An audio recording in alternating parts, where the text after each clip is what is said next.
नमस्कार दोस्तों, मैं हूं मनीष राजपूत। स्वागत करता हूं आपका फिर से एक नई वीडियो में। दोस्तों आज की इस वीडियो में हम बैंक ऑफ बड़ौदा के होम लोन के बारे में डिस्कस करने वाले हैं कि मान लीजिए कि अगर आप एक सैलरीड पर्सन है और एक आप नॉन सैलरीड पर्सन है, मतलब कि आप सेल्फ एम्प्लॉयड है, आपका कोई बिजनेस है, तो आप किस प्रकार से लोन ले सकते हो। मतलब कि बैंक ऑफ बड़ौदा से होम लोन किस प्रकार से ले सकते हो, क्या क्या एलिजिबिलिटी होगी सैलरीड पर्सन के लिए, क्या एलिजिबिलिटी होगी नॉन सैलरीड पर्सन के लिए, क्या क्या डॉक्यूमेंटेशन होने वाली है, और यहाँ पर कितने इंटरेस्ट रेट के साथ आपको यहाँ पर लोन मिलेगा, कितनी अमाउंट का आपको लोन मिल सकता है, सब कुछ हम इस वीडियो में डिस्कस करने वाले हैं। साथ ही हम यहाँ पर देखने वाले हैं कि जो ईएमआई कैलकुलेटर होता है बैंक ऑफ बड़ौदा का, कि आप कितनी ईएमआई अपनी दे सकते हो, कितने अमाउंट पर कितनी ईएमआई आपको देनी पड़ेगी, कितने ब्याज के साथ देनी पड़ेगी, सब कुछ हम इस वीडियो में देखने वाले हैं। तो वीडियो में बने रहिएगा, वीडियो में शुरू से लेकर लास्ट तक जरूर देखना है आपको।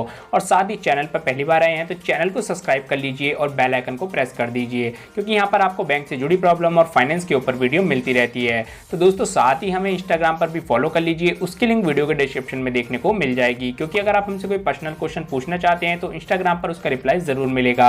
और साथ ही हमें टेलीग्राम पर भी ज्वाइन कर लीजिए, क्योंकि आपको टेलीग्राम चैनल पर हमारी वीडियो के लेटेस्ट अपडेट और जैसे मैं कोई फॉर्म वगैरह बताता हूं तो उसे मैं वहां पर अपलोड कर देता हूं, इसलिए हमारे टेलीग्राम चैनल को भी जाकर ज्वाइन कर लीजिए। तो दोस्तों बिना किसी देरी के बढ़ते हैं वीडियो में मेन टॉपिक की ओर। दोस्तों जो बैंक ऑफ बड़ौदा है वो 7 से 8 टाइप के होम लोन हमें यहाँ पर प्रोवाइड कराता है, जिसका नाम है, सबसे पहले नंबर पर आता है bank of Baroda home loan. ठीक है दोस्तों, दूसरे नंबर पर आता है bank of Baroda pre approved home loan, तीसरे नंबर पर आता है bank of Baroda home loan advantage, और चौथे नंबर पर आता है bank of Baroda top up loan, और जो पांचवें नंबर पर आता है वो bank of Baroda home improvement loan, और जो छठे नंबर पर आता है वो है bank of Baroda home loan take over scheme, मतलब कि बीटीएस यानी कि बैंक ट्रांसफर स्कीम। तो दोस्तों इसका ये भी दूसरा नाम है। और दोस्तों जो 7वें नंबर पर आता है वो है बैंक ऑफ बड़ौदा होम सुविधा पर्सनल लोन, और दोस्तों जो 8वें नंबर पर आता है वो है credit risk guaranteed fund scheme for low income.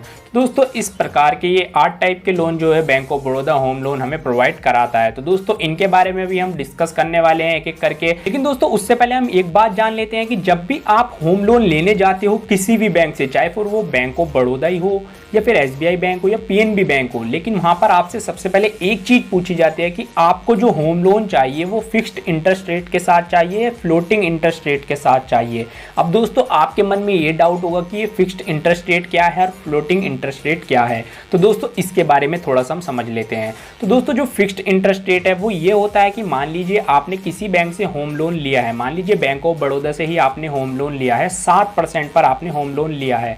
अब आपको ईएमआई पे करनी है। तो दोस्तों आपको मान लीजिए आपने 30 साल तक के लिए लोन लिया है, तो दोस्तों आपको 30 साल तक इसी इंटरेस्ट रेट के साथ आपको ईएमआई पे करनी है, मतलब कि 7% के इंटरेस्ट रेट के साथ ईएमआई पे करनी है। अब फ्लोटिंग इंटरेस्ट रेट में क्या होता है कि मान लीजिए अब जब आपने 7% के साथ शुरू में स्टार्टिंग में लोन लिया है, तो आपको जब तक 7% का इंटरेस्ट रेट चल रहा है होम लोन पे, तो आपको 7% के हिसाब से ईएमआई पे करनी है। मान लीजिए इंटरेस्ट रेट घट गया है, थोड़ा सा 6% हो गया है 7 से, तो दोस्तों आपको 6% के हिसाब से ईएमआई पे करनी है। मतलब समय के साथ जिस हिसाब से इंटरेस्ट रेट घटता बढ़ता जाएगा उसी हिसाब से आपकी ईएमआई भी पे करनी होती है उसी इंटरेस्ट रेट पर। तो ये फ्लोटिंग इंटरेस्ट रेट होता है। फिक्स्ड वाले में आपका एक ही इंटरेस्ट रेट चलेगा जब तक के लिए आपका लोन जितने टेन्योर के लिए होगा। तो दोस्तों बस यही डिफरेंस होता है फ्लोटिंग इंटरेस्ट रेट में और फिक्स्ड इंटरेस्ट रेट में। लेकिन दोस्तों जो वेबसाइट पर आपको इंटरेस्ट रेट दिखाया जाता है वो आपका फिक्स्ड इंटरेस्ट रेट नहीं होता है, वो फ्लोटिंग इंटरेस्ट रेट के हिसाब से दिखाया जाता है। क्योंकि दोस्तों फिक्स्ड इंटरेस्ट रेट जब भी आपको मिलेगा, अगर आप बैंक से कहोगे कि मुझे फिक्स्ड इंटरेस्ट रेट पर ही लोन चाहिए, मान लीजिए 6% चल रहा है तो मुझे 6% के हिसाब से चाहिए, तो दोस्तों वहां पर आपको 1 से 1.5% बढ़ाकर ही लगाया जाएगा। मान लीजिए अब जब वेबसाइट पर आपको 7% का इंटरेस्ट रेट दिखा रहे हैं, तो दोस्तों वहां पर आपको 8 या 8.5% का इंटरेस्ट रेट देना पड़ेगा अगर आप फिक्स्ड वाला लेते हो। अगर फ्लोटिंग वाला लेते हो तो वहां पर आपको वही इंटरेस्ट रेट लगेगा जो चल रहा होगा, क्योंकि वो समय के साथ घटता बढ़ता जाता है। तो दोस्तों अगर आपको फिक्स्ड वाला चाहिए तो दोस्तों आपको वहां पर कुछ परसेंटेज ज्यादा देना होगा। तो दोस्तों यही डिफरेंस था फिक्स्ड वाले में और फ्लोटिंग वाले इंटरेस्ट रेट में। तो दोस्तों यहाँ पर आपको अच्छे से समझ में आ गया होगा। अब दोस्तों यहाँ पर बात कर लेते हैं जो बैंक ऑफ बड़ौदा के कुछ टाइप के होम लोन है। दोस्तों सबसे पहले नंबर पर जो है वो है bank of Baroda home loan. तो दोस्तों इसके बारे में देख लेते हैं। दोस्तों इस लोन को कोई भी अप्लाई कर सकता है, लेकिन यहाँ पर आपकी एज की एलिजिबिलिटी होती है 21 से 70 साल। मान लीजिए कि आपकी एज अगर 21 से 70 साल के बीच में है तो आप इस लोन को अप्लाई कर सकते हो। लेकिन वहीं अगर आपकी एज 70 साल है, आप जब इस लोन को अप्लाई करना चाह रहे हो एक फ्रेश लोन, तो दोस्तों ऐसा नहीं है, आप वह जब अप्लाई नहीं कर सकते, क्योंकि 70 साल का जो क्राइटेरिया है जब तक के लिए दिया गया है कि 70 साल तक आपका पूरा होम लोन पूरा कंप्लीट हो जाना चाहिए, मतलब रिकवर हो जाना चाहिए बैंक के द्वारा। ये इसीलिए क्राइटेरिया दिया जाता है, ऐसा नहीं है कि 70 साल पर आप जाकर उसको होम लोन के लिए अप्लाई करो।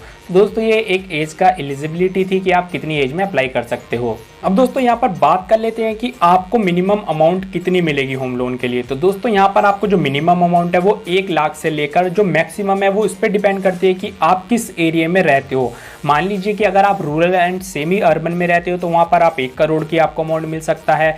आप अर्बन में रहते हो तो वहाँ पर 3 करोड़ तक का लोन आपको मिल सकता है। अगर मेट्रो सिटीज़ में रहते हो तो आपको 7.5 करोड़ का लोन मिल सकता है। अगर मुंबई में रहते हो तो आपको 20 करोड़ तक का लोन मिल सकता है। तो यहाँ पर अलग अलग सिटीज़ के हिसाब से यहाँ पर जो है लोन तय किया गया है, उसकी अमाउंट तय की गई है कि कितनी हाईएस्ट आपको मिल सकती है। अब दोस्तों यहाँ पर बात कर लेते हैं बैंक ऑफ बड़ौदा के इंटरेस्ट रेट के बारे में। तो दोस्तों यहाँ पर जो इंटरेस्ट रेट है वो इस टाइम जो करंट में चल रहा है वो 7.95% चल रहा है बैंक ऑफ बड़ौदा के होम लोन के लिए।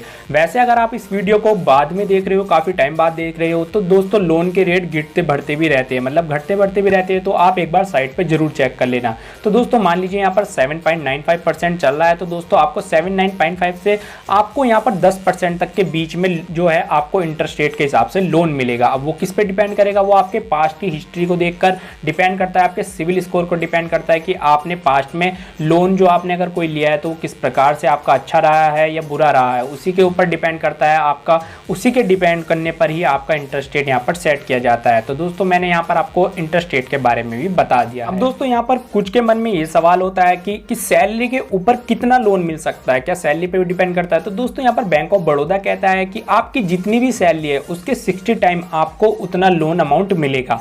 मतलब मान लीजिए आपकी अगर सैलरी 10,000 है तो दोस्तों 10,000 को 60 टाइम से कर सकते हो तो 6 लाख तक का लोन आपको मिलेगा। वहीं पर अगर आपकी सैलरी 50,000 तक है तो आपको 30 लाख तक का लोन मिल जाएगा। मतलब कि आपकी सैलरी के ऊपर डिपेंड करेगा कि आपकी सैलरी कितनी है, उसी को देखते हुए यहाँ पर आपको लोन दिया जाएगा। अगर दोस्तों हम यहाँ पर सैलरी की बात करें कि हमारी मिनिमम कितनी सैलरी होनी चाहिए, अगर आप एक सैलरीड पर्सन है तो आपको 10,000 रुपये आपकी मिनिमम सैलरी होनी चाहिए।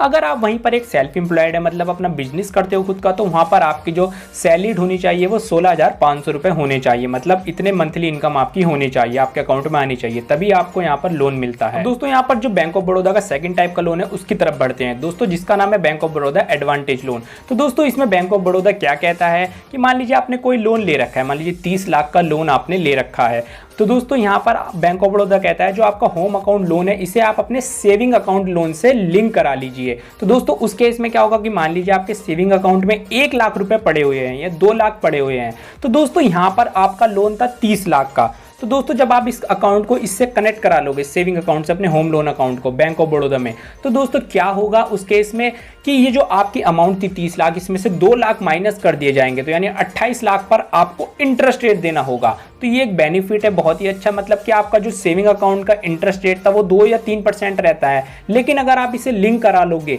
तो दोस्तों आपकी ये अमाउंट उसमें एडजस्ट कर दी जाएगी। मतलब एक एडजस्ट तो नहीं की जाएगी, रहेगी सेविंग अकाउंट में, लेकिन जो आपका इंटरेस्ट रेट है, मान लीजिए आपने जो 30 लाख पर आप 7% का इंटरेस्ट रेट दे रहे थे, तो दोस्तों यहाँ पर आपको क्या होगा, अब 28 लाख पर आपको वो इंटरेस्ट रेट देना होगा। और इसका जो सेविंग अकाउंट में 2 लाख थे, इस पर आपको इंटरेस्ट रेट नहीं मिलेगा क्योंकि आपने इसके साथ लिंक करा दिया। तो दोस्तों ये भी एक अच्छा बेनिफिट है। आपको जो 7.95% या 10% तक का जो इंटरेस्ट रेट देना पड़ रहा था 30 लाख पे, वो अब आपको 28 लाख पे देना पड़ रहा है। यह आपके सेविंग अकाउंट की अमाउंट पे डिपेंड करता है, जितने भी आपके सेविंग अकाउंट में अमाउंट है। दोस्तों यहाँ पर ये बहुत ही अच्छा बेनिफिट है इस लोन के लिए भी। अब दोस्तों यहाँ पर तीसरे लोन की तरफ बढ़ते हैं। दोस्तों बैंक ऑफ बड़ौदा के इस लोन का नाम है bank of Baroda take over scheme, मतलब इसे कि हम BTB बोलते हैं, यानी कि बैंक ट्रांसफर स्कीम भी बोलते हैं इसे। क्योंकि मान लीजिए इसमें क्या होता है कि आप जैसे किसी भी बैंक से आपने लोन ले रखा है, आपने SBI या PNB किसी भी बैंक से लोन ले रखा है, तो बैंक ऑफ बड़ौदा ये फैसिलिटी देता है कि आप उस लोन को हमारे बैंक में ट्रांसफर भी कर सकते हो। तो दोस्तों इसीलिए इस लोन का नाम बैंक ट्रांसफर स्कीम भी बोला जाता है। तो ये दोस्तों ये भी एक बहुत अच्छा बेनिफिट है इस लोन के तहत जो कि बैंक ऑफ बड़ौदा आपको दे रहा है। अब दोस्तों नेक्स्ट लोन की तरफ बढ़ते हैं। दोस्तों इस लोन का नाम है bank of Baroda loan for construction. तो दोस्तों इसके अंदर क्या होता है, जो लोन आपको बैंक की तरफ से मिलता है बैंक ऑफ बड़ौदा में, जरूरी नहीं है कि वो लोन आपको होम परचेज करने के लिए लिए, घर बनाने के लिए दिया जाए। तो दोस्तों इसमें यह भी हो सकता है कि अगर मान लीजिए आपको अपने घर की मरम्मत करानी है, रिनोवेशन कराना है, तो दोस्तों उसके तहत भी आप इस स्कीम के द्वारा लोन ले सकते हो, जो कि मैंने आपको बताया बैंक लोन फॉर कंस्ट्रक्शन के द्वारा आप उसमें लोन ले सकते हो, जो कि काफी अच्छी तरह की बात मिल जाती है आपको बैंक ऑफ बड़ौदा में देखने के लिए, जिसमें आपको इस स्कीम के द्वारा लोन मिल जाता है। अब दोस्तों नेक्स्ट लोन की तरफ बढ़ते हैं, bank of Baroda top up loan. तो टॉप अप लोन का मतलब है कि मान लीजिए मेरा लोन चल रहा है कोई 40 लाख का, ठीक है, बैंक ऑफ बड़ौदा में मैंने 40 लाख का होम लोन लिया। अब दोस्तों मेरा जो घर बन रहा है वो बन रहा है 60 लाख का, तो दोस्तों यहां पर मुझे 20 लाख की और जरूरत पड़ रही है। तो दोस्तों बैंक ऑफ बड़ौदा इस स्कीम के तहत ये बताता है कि आप 20 लाख का लोन भी इस लोन के ऊपर ले सकते हो। दोस्तों यही होता है bank of Baroda top up loan. तो दोस्तों बैंक ऑफ बड़ौदा का टॉप अप लोन भी मैंने आपको समझा दिया है। अब दोस्तों नेक्स्ट लोन की बात कर लेते हैं, bank of Baroda pre approved loan. ठीक है दोस्तों, तो यहां पर दोस्तों जो बैंक ऑफ बड़ौदा का प्री अप्रूव्ड होम लोन मिलता है, यहां पर ये दोस्तों आपको प्री ऑफर के द्वारा यहां पर तहत कर दिया जाता है। इसमें ना ही आपको कोई डॉक्यूमेंट देने की जरूरत है, ना ही कोई टाइम लगता है, इसमें आपको इंस्टेंट लोन मिल जाता है 1 या 2 घंटे में। आपको क्या होता है कि इस केस में मान लीजिए आपका bank account bank of Baroda में है, तो दोस्तों वहां पर आपके लिए प्री अप्रूव्ड ऑफर के तौर पर एक लोन तैयार कर दिया जाता है कि आप इस लोन को कभी भी ले सकते हो, आपकी इतनी अमाउंट जो है सैंक्शन हुई है, तो आप इस लोन के द्वारा मतलब इस होम लोन के द्वारा इतनी अमाउंट पे होम लोन ले सकते हो, मतलब इतना होम लोन ले सकते हो कि मान लीजिए अगर आपका अमाउंट अच्छी जा रही है, आपके अकाउंट में अच्छा ट्रांजैक्शन है, आपने पहले लोन अच्छे ले रखे हैं, तो दोस्तों वहां पर आपको प्री ऑफर के तौर पर एक लोन दे दिया जाता है होम लोन में। तो दोस्तों उस लोन को आप कभी भी ले सकते हो, वो डिपेंड करता है बैंक की तरफ से कि वो कितना आपके अकाउंट पर कितनी अमाउंट का लोन ऑफर करती है। तो दोस्तों यही होता है bank of Baroda pre approved home loan. दोस्तों यहाँ पर जो नेक्स्ट लोन निकल कर आता है वो है बैंक ऑफ बड़ौदा सुविधा पर्सनल लोन। दोस्तों इस लोन के अंदर जो है बैंक कहता है कि अगर आप इस स्कीम के द्वारा लोन लोगे तो यहाँ पर आपको 3 प्रकार के इंश्योरेंस कराने होंगे, जो कि पहला है लाइफ इंश्योरेंस, दूसरा हेल्थ इंश्योरेंस और तीसरा प्रॉपर्टी का इंश्योरेंस। जी हाँ दोस्तों, आपको यहाँ पर प्रॉपर्टी का इंश्योरेंस भी कराना होता है अगर आप इस स्कीम के द्वारा लोन लेते हो। दोस्तों मान लीजिए किसी व्यक्ति की डेथ हो जाती है, वो होम लोन लेता है बैंक ऑफ बड़ौदा से, तो दोस्तों उस लोन को रिकवर करने के लिए यहाँ पर उसका इंश्योरेंस प्रिफर्ड जरूर किया जाता है, मतलब कंपलसरी करा जाता है अगर वो इस स्कीम के द्वारा बैंक ऑफ बड़ौदा से लोन लेता है। तो दोस्तों यहाँ पर हमने बैंक ऑफ बड़ौदा सुविधा पर्सनल लोन के बारे में भी देख लिया है। अब दोस्तों यहाँ पर डॉक्यूमेंट की बात करें तो दोस्तों अगर आप सैलरीड पर्सन है तो दोस्तों आपको यहाँ पर क्या क्या डॉक्यूमेंट देने होंगे, तो दोस्तों यहाँ पर आपको फोटो देना होगा, अपने केवाईसी डॉक्यूमेंट देने होंगे, 6 मंथ का बैंक स्टेटमेंट देना होगा, प्रोसेसिंग फीस देना होगा वो भी चेक के साथ, लेटेस्ट सैलरी स्लिप देनी होगी और फॉर्म 16 देना होगा। अब दोस्तों बात कर लेते हैं कि अगर आप वहीं एक नॉन सैलरीड पर्सन है, मतलब कि आप खुद का बिजनेस करते हैं, तो आपको क्या क्या डॉक्यूमेंट देने होंगे। तो दोस्तों यहाँ पर आपको अपना एक फोटो देना होगा, केवाईसी डॉक्यूमेंट्स देने होंगे, 6 मंथ का बैंक स्टेटमेंट देना होगा, प्रोसेसिंग फीस देनी होगी चेक के साथ, प्रूफ ऑफ बिजनेस देना होगा, आपको अपने प्रूफ देना होगा बिजनेस का, 3 ईयर का आरटीआर देना होगा, 3 ईयर का प्रॉफिट और लॉस की बैलेंस शीट आपको यहाँ पर देनी होगी। तो दोस्तों मैंने यहाँ पर आपको दोनों डॉक्यूमेंट्स बता दिए हैं, सैलरीड के लिए भी और नॉन सैलरीड के लिए भी। अगर आप एक बिजनेसमैन हो तो भी आपको क्या डॉक्यूमेंट देने होंगे, अगर आप एक सैलरीड पर्सन है जॉब करते हो तो आपको क्या डॉक्यूमेंट देने होंगे। अब दोस्तों बात कर लेते हैं कि जो बैंक ऑफ बड़ौदा से आप होम लोन लेते हो उसकी ईएमआई कैलकुलेटर देख लेते हैं, मतलब कि आपको कितने लोन पर कितनी ईएमआई देनी होती है, कितने परसेंटेज के हिसाब से, तो वो सब कुछ हम यहाँ पर देख लेते हैं। तो दोस्तों उसके लिए हम चलते हैं अपने लैपटॉप की स्क्रीन पर। दोस्तों हम आ गए अपने लैपटॉप की स्क्रीन पर, यहाँ पर आपको बैंक ऑफ बड़ौदा की ईएमआई कैलकुलेटर पर आ जाना है। इसकी लिंक मैं वीडियो के डिस्क्रिप्शन में दे दूंगा, वहां से जाकर आप इसे आसानी से देख सकते हो और कैलकुलेट कर सकते हो। तो दोस्तों यहाँ पर आपको कैलकुलेट करने के लिए सबसे पहले अपनी अमाउंट सेलेक्ट करनी है कि कितने अमाउंट का आपको लोन मिलने वाला है। तो दोस्तों मान लीजिए कि मुझे यहाँ पर 5 लाख का लोन मिलने वाला है, तो दोस्तों मैंने यहाँ पर 5 लाख रुपए की अमाउंट सेलेक्ट कर ली है। कितने टेन्योर मतलब कितने मंथ के लिए चाहिए मुझे, तो मान लीजिए कि मुझे यहाँ पर ये कितने मंथ के लिए मिल रहा है, 60 मंथ के लिए यहाँ पर ये लोन मिल रहा है, यानी कि 5 साल के लिए मुझे ये लोन यहाँ पर मिल रहा है होम लोन। तो दोस्तों आप अपने हिसाब से मंथ सेलेक्ट कर सकती हो, मैंने मिनिमम डाल दिए हैं वैसे ही एक एग्जांपल के तौर पर आपको समझाने के लिए। आप इसे बढ़ा भी सकते हो यहाँ से कि आपको कितने मंथ चाहिए, कि यहाँ पर आप 100 भी कर सकते हो, ठीक है। अगर 100 के लिए चाहिए तो आपको यहाँ पर 99 हो गया, जैसे कि आप सेलेक्ट कर सकते हो, अपने हिसाब से भी देख सकते हो। इंटरेस्ट रेट मान लीजिए आपका 7.55% चल रहा है यहाँ पर, तो आप ये लगा लीजिए कि 7.55% से लेके 8 मान लीजिए कि आपको 8% का यहाँ पर इंटरेस्ट रेट देना है, ठीक है। तो मैंने यहाँ पर 8% कर लिया। तो दोस्तों यहाँ पर आप देख सकते हैं नीचे ईएमआई अपने आप ही कैलकुलेट होकर आ गई है। 6,915 रुपये की मुझे ईएमआई देनी है, 5 लाख का मेरा लोन है, इंटरेस्ट अमाउंट मुझे टोटल 1,84,000 देनी है 625 रुपये, और टोटल अमाउंट इंटरेस्ट रेट और जो प्रिंसिपल अमाउंट जितने का लोन लिया है टोटल मिलाकर मुझे 6,84,625 रुपये यहाँ पर देने होंगे।